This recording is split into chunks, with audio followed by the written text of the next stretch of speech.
For the past 2 years, we've been living in uncertain times. When the news leaked out of China that a new virus was on the loose, those of us here in North America did not even imagine the extent to which this unstoppable pandemic would rock our world. And rock our world it did. As wave after wave came and went, our health system held on by a thread and our economy threatened to crumble. Sanitary measures were used as a shield to infection and we all hid behind a mask. Then of course, the vaccines appeared in all their gloriously dividing power. We criticized our political leaders for their choices, yet we were thankful we did not have to do their job. We submitted to external demands or chose not to. We went along with everything or we protested. Somehow we made it through these difficult times by adapting on an almost daily basis to an ever-changing reality. But unbeknownst to all, in the wings of the main showroom, a different pandemic raged on, one that was not anticipated, a pandemic of quitters. When the virus first came around, uncertainty followed in its wake.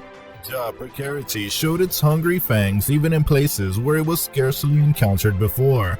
One after another, centennial solid industries closed their doors or downsized their operations. One only has to think about the hospitality industry or the tourism industry to realize the extent of the damage lockdowns have caused. Millions of workers were unceremoniously laid off without knowing if they would ever be called back again. Those who remained were forced to adopt to survival mode style of working. On their plate piled higher workloads and other pressures that quickly set to grind down their work satisfaction. These were trying times for everyone. Both the laid-off employees and those who kept working were forced to reconsider their life choices and their quality of life. In the meanwhile, as everything shut down and even consumerism ground down to a slower pace, an older way of life emerged as a desire for many, a slower, simpler, closer to the roots lifestyle. This shift in thinking resulted in general dissatisfaction with the employers. When work activities slowly picked up again, a different reality became apparent. People were all of a sudden quitting their full-time job, and they were doing it at a higher rate than their predecessors. The term, the Great Resignation, started to be used in the media, courtesy of its creator, Anthony Klotz, a professor at Texas A&M University. In the United States, the tidal wave of resignations reached its peak by April 2021 but continued at a heightened level well into the summer. But who were these quitters, and what did they have in common? They were mostly mid-level, aged between 30 to 45 years old, and had a predilection for two sectors: the healthcare and the tech industries. In these same sectors, the demand for workers had increased considerably even while people were experiencing disillusionment and burnout. Maybe their age allowed them to be more financially stable and be able to take a step back while living with the financial consequences of doing so. Or maybe their previous experience and training made them better candidates for greener pastures. Maybe they decided to be a stay-at-home parent or suddenly discovered a passion in an entirely unrelated field.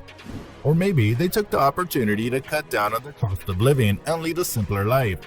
One thing is certain, in those sectors, but also in numerous other fields, they left in hordes. 4 million Americans quit their jobs by July 2021. In November 2021, there were 4.5 million.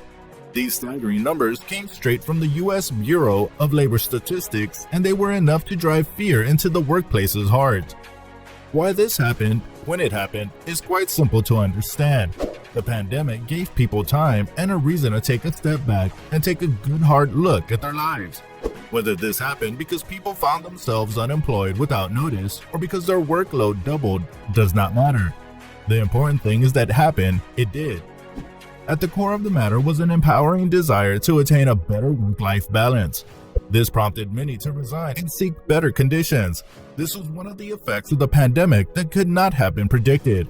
It became unmistakably clear that the mental health of the workers was not only very fragile, but that it also stood at the mercy of the employer. And even more terrifyingly so, this employer did not seem to care one bit about the workers' well-being. Something had to change in order to reprioritize personal lives while having work come in second. Quitting is a powerful statement, and when done massively, it sends a strong message. In its wake, it opened the door for many others to follow. It united the workers on a common front. Success stories sprung up all over the internet, enticing people to work the same benefit for themselves. What started as a wave quickly grew into a tsunami. Workers came to associate the ever-eluding work-life balance to time away from work, and even more strongly to flexibility of location. Experts predict that there will be no coming back from that. If he wants to keep his workforce, the employer now needs to adapt to this constant growing need. According to the WHF research project, workers value a 10% raise as much as they do flexibility. In other words, they would gladly refuse a raise if they could get a more flexible work schedule. This had never been reported before the pandemic times. So how does the Great Resignation impact you, the worker, and where does it leave you? Actually, it leaves you in a very enviable position. Let's first talk about knowledge. No matter your status in life, and no matter if you're an employer or an employee, knowledge is power. Understanding why this domino effect happened, why it's still happening, and what will be the lasting repercussions is key. Knowledge will allow you to ride the wave and better understand the other party involved. Knowledge gives way to a fairer discussion with the cards down on the table.